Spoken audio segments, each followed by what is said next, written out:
All right, welcome to Heavy once more today. We're here at Knotfest 2025 and we have a very special guest today, Luke Severeid, probably the first comedian that has graced the stage at Knotfest in Australia anyway, mate, so welcome. Thanks for having me, man. Yeah, Hi. it's good to be here. Well, so, a comedian at Knotfest, like I suppose you got bands running around with masks on, you got overalls, you got face paints, you got clowns, supposed to have clowns. You're not really out of place, are you? Yeah, thank you. Well, I don't have that much makeup. You don't need it, bro. No, thank you. Oh my goodness gracious. I wasn't fishing for any compliments, but I caught some. Yeah, man, it's interesting. I mean, I'm theatrical too, to an extent, you know, just with the comedy. But yeah, I don't feel out of place. It's also just fun just wearing band shirts around bands. It's just kind of like, oh, this feels a little weird. But good. Yeah, weird but good. You get what I mean? Where you're wearing like a band shirt, and then the actual people in bands are next to you, and you're like, should I have worn something else? What am I doing? Oh, we're wearing heavy shirts. We don't even work for heavy. Oh, okay. So what's your actual role today, bro? Like looking through the run sheet, like it goes band, no breaks. So where are you? I'm not doing anything today. I'm doing a bunch of sideshows. Right, yeah. So nothing at the actual Knotfest? No, not at the actual Knotfest. It's sideshows. It's the way it got lined up. It's a couple different production companies got involved. And then this has kind of just been tied together, and then so it's under the umbrella. So it's sideshow stuff. Nice. But I don't tell anyone that because it makes me sound a little less cool. But also, if I was doing a spot, that's a hard. Like I think it would be cool for the clout, but the actual job of doing that would be there'd be a hard crowd. Yeah, they don't. Hard to win over. Like, that's so many people. Like the idea of following actual music to then talk about the music you just saw. I would not do. I would eat my own ass. So if you had to go after one of these bands on the bill today, which one would you choose? As early in and this is nothing against any of the bands, but like as early in the lineup as possible. Before people get pissed and. Or yeah, before they get fully like we've been here for 7 hours and now some guy's going to talk to me. Like why is a bass player in a band I don't know about speaking to me right now? Very good. Yeah. So you're in a band. Yeah, a little bit. Not Which too. band? Well, it was all local stuff up in Washington State. I'm from the United States. Yeah. And we just played a handful of shows. It's not a huge market up there. Yeah. And I wasn't particularly good at playing bass. Turns out my hands are not as huge as you need them to be. So yeah, it was just kind of some like garage bands. We did a couple shows in some bars, and then band drama inevitably. And it's a metal band? Yeah, it was like proggy metal, and then I was in some more conventional metal bands. So you're from Seattle, right? Seattle area, thereabouts. Yeah. So has that scene over there moved on from flannelette shirts and grunge music? Is there a metal scene there? There's a bit. It's not nearly as prevalent as I would like. That's kind of why I left Washington last year. And it's mostly there's only so much you can do in any market. At a certain point, you kind of get topped out. And I don't want to speak ill of the music scene there. It's just there's not as much. We have Amazon, we have Microsoft, we have all these things. A joke I do like to say when I'm in Seattle when they're being a little bit uptight, and it's like, you guys can afford to laugh. You're literally gentrifying me out of my home state. So I don't think the music scene is as strong as it has been in the past, and it's mostly just because it's a lot of tech people, and you need blue collar folk to like just make the thing, and you need cool spaces that are affordable enough for someone on the come up to be able to perform and figure it out. So like growing up, a lot of the metal music that I saw is just whoever had enough of a following and had enough push to be able to come out to that far side of the country. Yep. Yeah, okay. So and I live on the East Coast now, and I'm like, oh, it's everywhere now. Like I just walk around and it's just band t-shirts everywhere. I was like, oh, I would have felt much more at home out here. I've got to say, very diplomatic for a controversial comedian. Am I controversial? Well, if you're a comedian that likes heavy metal, of course you're controversial. Anyone who likes heavy metal is controversial. You think so? Oh yeah. Okay, I don't perceive it as that. In Australia, we're a growing minority, but in Australia, we're still the bastard child. Can we say? Yeah, bastard child's probably a good explanation. With a decent haircut. Yes. What's your haircut? Okay, full head. Bad hat. So how did being a metal comedian come about? Is it just that you ended up aligned that way because you wear heavy metal shirts on stage and some of your jokes go that way? Or well, in much the same way jokes are figured out, is that you have a thing that you like and you say it in front of a crowd, see how they react, and then calibrate it accordingly. Like going, all right, did this work? What pieces are here? And like, what does my brain want to add to it? Well, I've been doing that for years and years, and then I've tried to talk about metal music consistently, like fairly every now and then I would have a new joke where I'm like, does this work? But the audiences in Washington, it's like metalheads are a much smaller minority out there as opposed to out here. And so it's just like you gotta adjust to the audience that you have. So I would just kind of abstain from it. And then just maybe 2.5 years ago, I had a couple bits that started to work in front of audiences of non-metalheads. And it is really just kind of it's the connective tissue that opened the door for me to just kind of discuss the whole subject and able to actually dive into like the love I have for a genre of music. Yep. And then I recorded those.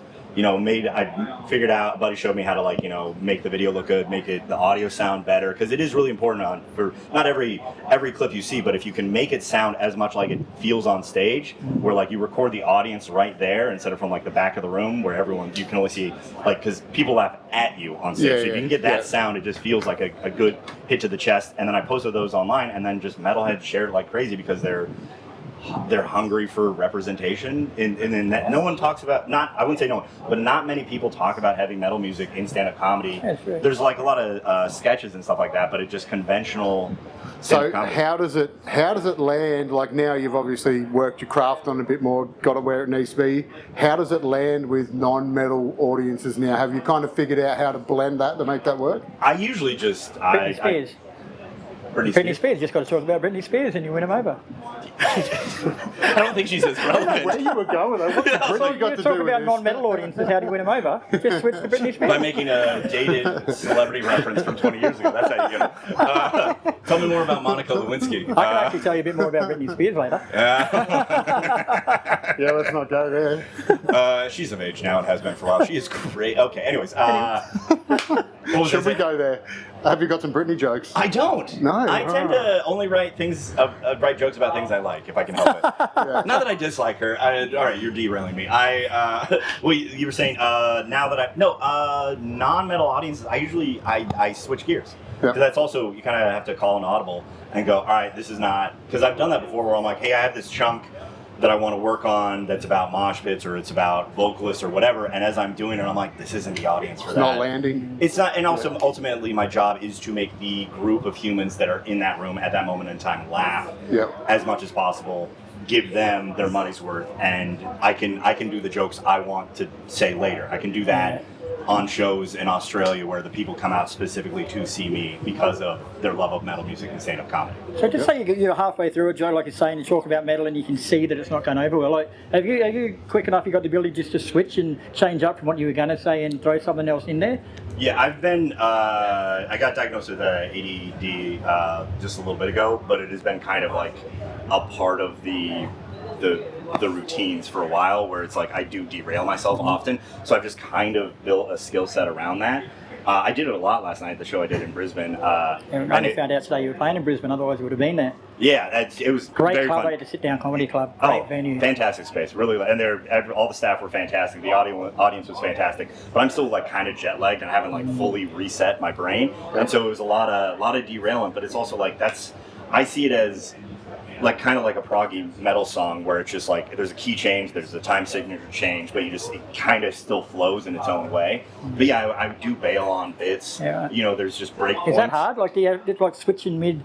Yeah. It doesn't have the exact flow that I would like. It's not like ideal, but it's also like that. It's just this. I'm just talking tonight. This all is to the ether, anyways. It's like I'm not. It might be a recorded thing, but it's recorded for the sake of clips. It's not recorded to be like this is my special that everyone's going to watch. It's going like this is just tonight's version of these jokes. Oh, nice. So yeah, it is. Yeah, it's chaotic. And I saw that skit you did on religion and heavy metal. Religion's an easy target no matter who you are, but you raised some valid points in that, mate. Like, did you have to research to come up with that sort of stuff, or is that something you've always thought?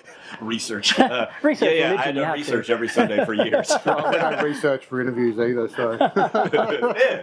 No, yeah, man, that's just kind of passive knowledge and genuine disdain and rage. Was that the fists in the air for Jesus? Oh yeah, hammer fist for Jesus. Yeah, and also, like, I've reshared reshared that clip a couple times, and because I'm not actively in the comments, like, renouncing the Holy Spirit, like, the Christians have really run with it, and I'm like, all right, whatever. Have you thought about a shirt with a fist and Jesus together, like fisting Jesus?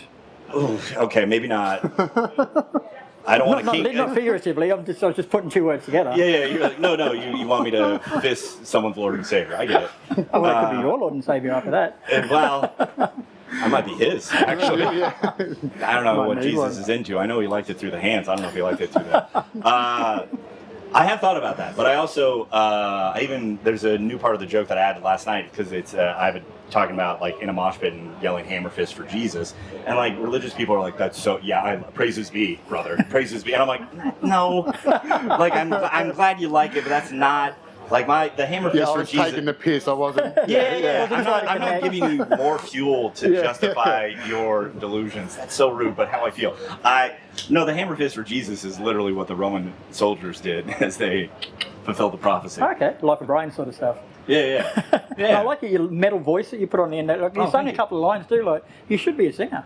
Yeah, except for I can only do it for a couple lines. I should take vocal lessons, truly, because that is all. It's just by happenstance, and I've had plenty of shows where afterwards I'm like, that was more than I should have. Right there. Yeah. But I do. I love hearing that. Like that's a huge compliment because it is. I mean, we've all. I'm assuming everyone, like you play guitar, you play bass, you play drums or whatever, but all of us kind of want to be a vocalist a little bit. And to be able to have like a couple moments here and there when I yell and someone's like, that was pretty good, you should do more. I'm like, I'm not going to, but thank you. That's the problem though. You do one or two backups in a band, and then everyone's, oh, you should sing. It's like, nah, haven't got it in me for a whole song. Yeah. It's I don't do karaoke. I'm just like, nah, man, I'll just do a couple yells in a bit. Let's talk about your taste in music. What's your favourite kind of genre? You brought up prog before. I've seen you wearing like Mastodon shirts. Yeah. What do you get into? What's your style? I do think the genre that I find myself gravitated towards the most is probably metalcore. Yeah. Not exclusively, but it is the kind of the church in me. I do like some sing-songy. I think I like a 70-30 split where it's just like 70% just like yelling, screaming, and then 30% cleans in that mix. It doesn't necessarily have to be, but I don't know. I like that breakup because if it is like just a full album of just like blast beats the whole time, like it could be good. Yeah. But I like the breaks because it makes the crescendos of chaos like stick out a little bit more. Crescendo. So what's your favourite band? That sounded good. I I've fucking said love before. that. That was great. That's right? awesome. Love me some alliteration. It makes me sound so much smarter than I am. What's your favourite band then? I don't really have one at the moment. That's kind of my go-to answer. It's a very like political answer. Diplomatic. Say what? Diplomatic answer. Diplomatic. That's a better Don't because wanna politics upset any of the politics friends on aren't tour. nice right now, so that's not the right. I've really been enjoying Kill or Be Killed this week though. How could you Like, like, well, I only found them like a couple months ago, and I felt so stupid because they've been around for so long. But like, yeah, that's been scratching the itch because it's also dudes from Mastodon and Dillinger and a bunch of bands that I enjoy. So that's been scratching the itch. And Intervals, I write. I met Aaron and all the other dudes from Intervals a while ago. They were very nice, and I love also like just instrumental metal music because it's so much easier to write when there's no vocalist to distract me from because I'm like, no, I gotta think my thoughts. shut up. Yeah. Well, we're going to have to wind this up, Jimmy, because we're running late, but we have got some side shows for yours to promote. You've got Melbourne on Wednesday, March the 5th, and Sydney on Friday the 7th of March. Yep. So anyone watching this will have it published before then, so convince them to come to one of your shows. If you don't like me up until this point, I don't know what to tell you. It'll be the intentional version of this where I'm not just talking to the moment. I'm going to tell the jokes that I know already work. And you can look up my name and find me. And also, the shows are almost sold out, so I don't need you, actually.